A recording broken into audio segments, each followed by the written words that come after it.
Show में आपका बहुत बहुत स्वागत है। आपके साथ मैं हूं संतोष कंकवार। आज से बजट सत्र की शुरुआत हो गई। राष्ट्रपति के अभिभाषण के साथ सत्र की शुरुआत हुई है। उसके बाद आर्थिक सर्वेक्षण पेश किया गया। 6.4% का विकास दर का अनुमान रखा गया है।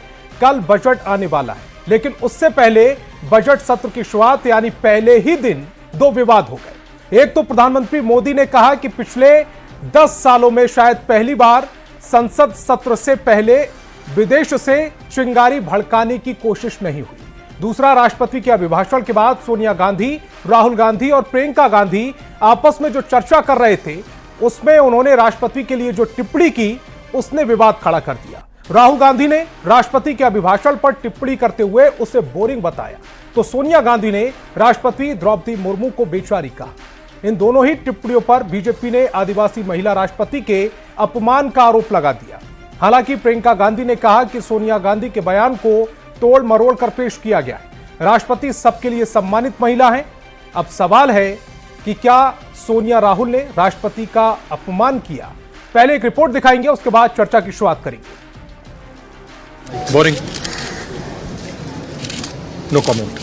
No, the president was getting very tired by the end. शुक्रवार से संसद का बजट सत्र शुरू हो गया। सत्र के पहले दिन राष्ट्रपति द्रौपदी मुर्मू ने दोनों सदनों के संयुक्त सत्र को संबोधित किया। आज देश बड़े निर्णयों और नीतियों को असाधारण गति से लागू होते देख रहा है और इन निर्णयों में देश की गरीब, मध्यम वर्ग, युवा, महिलाओं, किसानों को सर्वोच्च प्राथमिकता मिली। पर राष्ट्रपति का अभिभाषण कैसा रहा, इस सवाल पर जो कुछ भी सोनिया गांधी और उनके बेटे राहुल गांधी ने कहा, उस पर विवाद खड़ा हो गया है। पहले राहुल गांधी ने बोरिंग, नो कमेंट कहा, फिर राहुल के बगल में खड़ी सोनिया गांधी ने राष्ट्रपति को बेचारी शब्द से संबोधित करते हुए थकाऊ तक कह डाला। एक बार फिर सुन लीजिए सोनिया और राहुल ने राष्ट्रपति को लेकर क्या कहा। Boring, Usual false promises. Boring, no comment. No, the president was getting very tired by the end. Repeating the same thing No, again and she again. could hardly speak, poor thing. Sonia Rahul की ओर से राष्ट्रपति के अभिभाषण की टिप्पणी पर प्रधानमंत्री नरेंद्र मोदी ने तल्ख टिप्पणी की और कहा कि शाही परिवार के लोगों ने राष्ट्रपति पर अशोभनीय टिप्पणी कर देश के 10 करोड़ आदिवासी भाई बहनों का अपमान किया है। शाही परिवार के एक सदस्य ने कहा कि आदिवासी बेटी ने बोरिंग भाषण दिया। दूसरी सदस्य तो इससे भी एक कदम आगे बढ़ गई। उन्होंने राष्ट्रपति जी को पुअर थिंग कहा, गरीब कहा और चीज कहा, थकी हुई कहा। ये देश के 10 करोड़ आदिवासी भाई बहनों का अपमान है।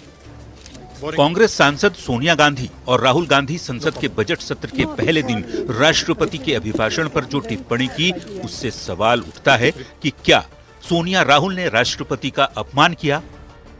क्योंकि राष्ट्रपति देश के सर्वोच्च नागरिक माने जाते हैं, तीनों सेनाओं की अध्यक्षता करते हैं। सोनिया गांधी और राहुल गांधी की ओर से राष्ट्रपति पर दिए बयान के बाद कांग्रेस पार्टी अब खुद ही फंसती नजर आ रही है, क्योंकि सवाल भारतीय गणतंत्र के सर्वोच्च पद की गरिमा से जुड़ा है। Bureau report, news 18। तो डिबेट की शुरुआत करें उससे पहले आज के सवालों पर आते हैं। आज बहस बिहार की में हम पूछने वाले हैं, सोनिया राहुल ने राष्ट्रपति का अपमान किया है क्या? राहुल गांधी को अभिभाषण बोरिंग क्यों लगा? सोनिया गांधी ने राष्ट्रपति को बेचारी क्यों कहा? राष्ट्रपति के भाषण पर सियासत क्यों हो रही है? राष्ट्रपति पर अपमान या फिसली जुबान? ये तमाम वो सवाल हैं जो आज डिबेट का हिस्सा रहने वाले हैं। डिबेट की शुरुआत करें उससे पहले मेहमानों से आपका परिचय करा देते हैं। सत्ता पक्ष से हमारे साथ जेडीयू प्रवक्ता अभिषेक झा और बीजेपी प्रवक्ता असितनाथ तिवारी जी जुड़ रहे हैं, तो वहीं विपक्ष से आरजेडी प्रवक्ता एजाज अहमद और कांग्रेस के मुख्य प्रवक्ता राजेश राठौड़ जी जुड़ रहे हैं। डिबेट की शुरुआत करें कांग्रेस के मुख्य प्रवक्ता राजेश राठौड़ जी आपसे। आपके दो सबसे बड़े नेताओं ने दो बयान दिए। पहला, राष्ट्रपति का भाषण बोरिंग था। दूसरा, वो थक चुकी थी, बेचारी मुश्किल से बोल पा रही थी। सबसे पहले बेचारी समझाइए, क्या है बेचारी? देश की राष्ट्रपति बेचारी हो सकती है? बिल्कुल संतोष जी, मैंने आपको समझाने का प्रयास किया। पहले तो वो बयान नहीं है, बयान होता तो सार्वजनिक होता है, वो बयान नहीं है। इस बात को हम काटते हैं कि सोनिया गांधी जी, राहुल गांधी जी का वो बयान नहीं है। न टीवी पे बोली है, न माइक पे बोली है, न सदन में बोली है। माइक पे बोली है? दूसरा, मुझे आपसे उम्मीद है मीडिया के माइक पर बोली है? मैंने कहा कि वो आपने कहा कि बयान है। एक तरफ आप ही टीवी पे चला रहे हैं कि आपसी बोलचाल है, दूसरी तरफ आप कह रहे हैं कि बयान है। खैर, उससे आगे चलते मुझे लगा कि आज डिबेट होगा, पूरा प्रयाग खून से लथपथ है। बिहार के कई मृतकों की लाश बिहार नहीं आई है, बिहार सरकार उसको कुछ मुआवजा देगी, इस पे चर्चा होगी। खैर कोई बात नहीं, चर्चा आपको तय करना है, किस पे कीजिएगा। सवाल जो राजेश जी, 2 दिन पहले हमने प्रयागराज पर डिबेट की थी। मुझे लगा कि शायद आप उस डिबेट का हिस्सा नहीं रहे, जी, लेकिन कांग्रेस से उस पर प्रवक्ता आए थे।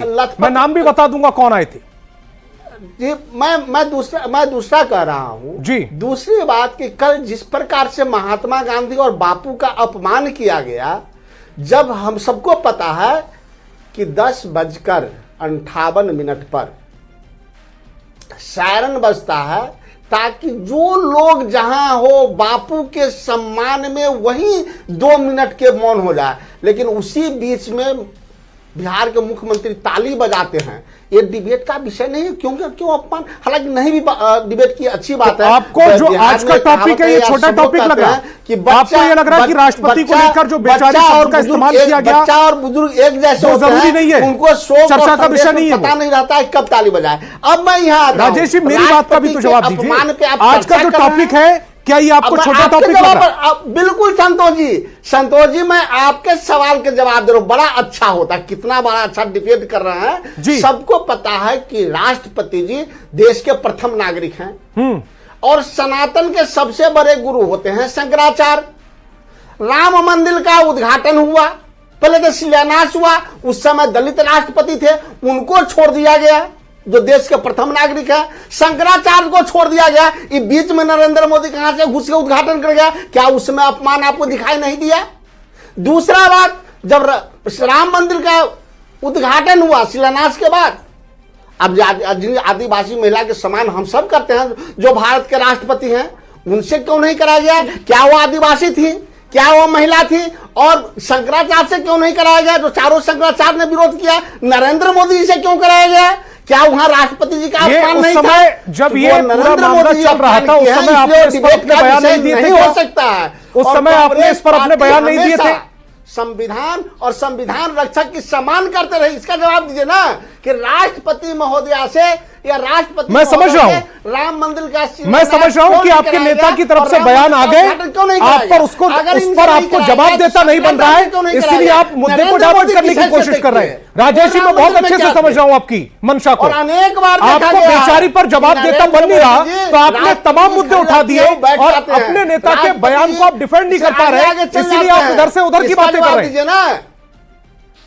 एकदम नहीं। क्या तो आप बताइए बेचारी का क्या मतलब है? मेरा बड़ा सीधा सा सवाल है। जी ने राष्ट्रपति महोदय के छोर को और शंकराचार्य को छोड़कर स्वयं मंदिर का शिलान्यास किया। बेचारी का क्या मतलब होता है? बड़ा सीधा सा सवाल मैंने पूछा, आपने इधर की बात की, आपने उधर की बात की, आपने बीच की बात की नहीं, सवाल की बात की नहीं, मुद्दे की बात की नहीं। ये महामहिम का अपमान भी है और सनातन धर्म में घोर पाप भी है। ठीक है, बीजेपी प्रवक्ता आसित नाथ तिवारी जी को चर्चाओं में लेकर आता हूं। राजेश जी, मैंने आपको सुना, बहुत धैर्य से सुना। आसित तिवारी जी को चर्चाओं में लेकर आता हूं। आसित तिवारी जी, आज जो बयान दिया गया है, उस पर कांग्रेस प्रवक्ता को तो जवाब देते हुए बन नहीं रहा। ये बेचारी शब्द मैं आपसे ही समझ लेता हूं कि क्या चाहिए। आपको सवाल नहीं दिखाई दे रहा है। मैं कांग्रेस के मानसिक दिवालियेपन पर हैरान। देश का संविधान, जिसे गणतांत्रिक भारत का प्रमुख कहता है, देश का संविधान जिसे संविधान का गार्जियन कहता है, गार्जियन ऑफ कॉन्स्टिट्यूशन, उनके लिए क्या शब्द है कांग्रेस के पास? बेचारी। सारे कांग्रेसी, राहुल गांधी जी एक लाल किताब लेके घूम रहे हैं, कह रहे हैं ये संविधान है, और उस संविधान का गार्जियन जिसको माना गया है, उसके लिए इनके पास क्या शब्द है? बेचारी। राजेश राठौर जी ने बहुत सारी बातें कही, हमने कभी उस राष्ट्रपति को बेचारा नहीं कहा जिस राष्ट्रपति को आधी रात को जगा के इमरजेंसी के फैसले पर साइन करवाया गया। भारतीय जनता पार्टी ने उस राष्ट्रपति के लिए कभी बेचारा शब्द इसलिए नहीं बोला क्योंकि हम जानते हैं कि राष्ट्रपति कॉन्स्टिट्यूशन का कस्टोडियन है, हमारा अभिभावक है, इस राष्ट्र का अभिभावक है, प्रथम नागरिक है, एक सम्मान का पद है जिसे हमें सम्मान देना है। वरना आधी रात को जगाकर और राष्ट्रपति को मजबूर किया गया था कि देश नहीं जानता है इमरजेंसी के फैसले पर सिग्नेचर करने के लिए। एक दूसरा उदाहरण देता हूं, उसी इमरजेंसी के दौरान जो पत्रकार हैं वो अच्छी तरह से जानते होंगे, देश के लोग इसे कम जानते होंगे, सूचना एवं प्रसारण मंत्री थे इंद्र कुमार गुजराल। उस समय आकाशवाणी और दूरदर्शन समाचारों के दो बड़े माध्यम हुआ करते थे। बुला के उनको कहा गया, आई के गुजराल को किसने बुलाया? संजय गांधी जी ने। क्या थे वो? कुछ नहीं, प्रधानमंत्री के बेटे थे। और बुला के कहा कि आकाशवाणी और दूरदर्शन पर जितने न्यूज बुलेटिन जाएंगे उनकी एक कॉपी पहले संजय गांधी देखेंगे, वो अप्रूव करेंगे, तब बुलेटिन रिले होगा। आई के गुजराल ने कहा यह संभव नहीं है, मैं भी नहीं देखता हूं, ये संपादक का काम है। उनसे उसी वक्त इस्तीफे पर दस्तखत करा लिया गया। हमने उनको भी कभी बेचारा नहीं कहा। इतिहास के पन्ने पलटिएगा ना तो संविधान की जितनी धज्जियां इन लोगों ने उड़ाई है, संवैधानिक पदों पर बैठे हमारे आदरणीय लोगों का जितना मजाक इन लोगों ने उड़ाया है, आज उसी की सजा जनता इनको दे रही है। सोनिया जी बेचारी हो गई हैं। उनके तमाम प्रयासों के बावजूद आम आदमी कांग्रेस को वोट देने के लिए तैयार नहीं है। उनके तमाम प्रयासों के बावजूद आम आदमी अब कांग्रेस का नाम सुनना नहीं चाह रहा है। अपनी बेचारगी की खींच आज सोनिया जी ने निकाली है। ये फ्रस्ट्रेशन है उनका, मुझे उन पर दया आ रही है। आज मैं उनको दया का पात्र मानता हूं, इसलिए छोड़िए, आज उनकी आलोचना नहीं की जाएगी। दया कीजिए, फ्रस्ट्रेशन में है, बहुत हताश हो गई है, निराश हो गई है, जनता धकिया के देश से भगाना चाह रही है, तो छोड़िए, आज माफ करते हैं उनको। ठीक है, एजाज अहमद को चर्चाओं में लेकर आता हूं। एजाज अहमद जी, विपक्ष लगातार द्रौपदी मुर्मू पर निशाना साधता रहा है जब से वो राष्ट्रपति बनी है। राष्ट्रपति बनने की जब उम्मीदवार थी एनडीए की ओर से, तब से निशाना साध रहे हैं, और उसमें एक नाम तेजस्वी यादव का भी है। हालांकि राष्ट्रपति बनने के बाद उनकी तरफ से कोई ऐसा बयान भी नहीं आया, लेकिन मैं ये समझना चाह रहा हूं कि राष्ट्रपति को आखिर बेचारी शब्द कहने की जरूरत क्यों पड़ रही है विपक्ष को?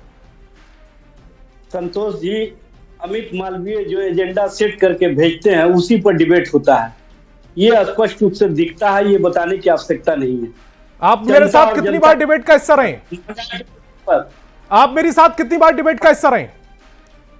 मैं तो हमेशा आपका हिस्सा रहा हूं और मैं जानता हूं कि आप एजेंडा, और आपने कितनी बार डिबेट के टॉपिक को लेकर तारीफ की है?